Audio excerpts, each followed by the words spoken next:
A young man stands at the edge of the firelight. He has painted his face with red ochre and draped a wolf pelt over his shoulders. In his hands, he holds the skull of a cave bear, freshly killed, still streaked with blood. Every eye in the band is on him. The women sit in a row, their faces unreadable. One of them, near the center, tilts her head. She is not impressed by the skull. She is watching how he holds it, whether his hands tremble, whether he looks at the ground, or meets her gaze. He takes a breath. He looks directly at her, and he waits. The decision is hers. If she nods, he will be allowed to stay. If she turns away, he will walk back into the dark alone. How did early humans find a mate? There were no dating apps, no wedding ceremonies, no romantic comedies, just survival, instinct, and a set of unspoken rules that governed who could touch whom, who could keep whom, and who would be driven from the band. This is the story of the first love and the first rejection. Before there was romance, there was biology. The body is a billboard, and early humans, like all animals, were expert readers of its advertisements. Symmetry. A face with balanced features, eyes level, jaw even, signaled good genes. A body free of visible disease with clear skin and strong teeth meant a person was healthy enough to carry a child or protect a family. These signals were not conscious. They were ancient, deeper than thought, hardwired into the brain by millions of years of selection. Smell also mattered. The human nose can detect genetic compatibility through scent. In experiments done today, women consistently prefer the smell of t-shirts worn by men whose immune systems are different from their own, a sign that the body still seeks genetic diversity. Early humans did not need to understand DNA. They simply followed their noses. A woman who found a man's scent appealing was more likely to produce healthy children who could survive the Ice Age. The nose knew what the mind could not. But biology was only the first filter. The second was performance. A man who wanted a mate had to prove he was worth feeding. Hunting was a public audition. The man who could bring down an antelope alone, who could track a wounded mammoth for days, who returned to camp with his arms full of meat.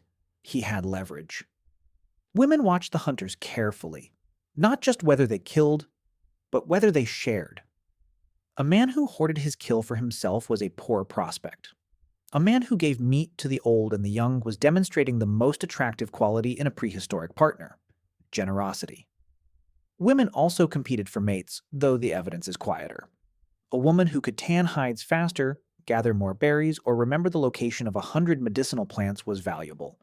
Older women, past childbearing, sometimes held immense social power because of their knowledge. A young woman seeking a mate might flaunt her skills, presenting a finely stitched fur, a basket of rare honey, not to impress a man directly, but to signal her worth to his family. In a small band, the family had a vote, and the band had rules. Strict, invisible, life or death rules. The most important was this: you could not mate with your own kin.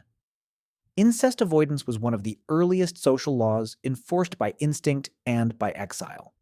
Young men and women were pushed to find partners outside their immediate family group. Some bands practiced exogamy, sending their sons or daughters to neighboring groups in exchange for a mate. This was not romance. This was diplomacy. A marriage was a peace treaty. It bound two families, two clans, two tribes together in a web of mutual obligation. A man who married a woman from another band gained allies. A woman who moved to a new camp gained protection. Love was not the point. Survival was. But within those rules, there was choice. A woman could refuse. A man could be rejected. The band might intervene if a pairing was deemed dangerous or destabilizing.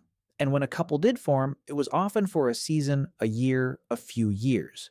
Not necessarily for life. Pair bonding existed, but so did serial monogamy, polygyny, and polyandry. Early humans were flexible. They adapted their relationships to the environment, to the food supply, to the number of available partners. The nuclear family was not the only model. The band itself was the family. And yet, despite all the rules and the blood and the biology, there is evidence that early humans loved. At a site in Israel called Kafze, two bodies were buried together 92,000 years ago. One was a woman, the other was a child at her feet. They were laid to rest with care, with red ochre, with a deer antler placed across the woman's chest. We cannot know if she was the child's mother, but whoever buried them did so gently, with a grief that has survived the millennia.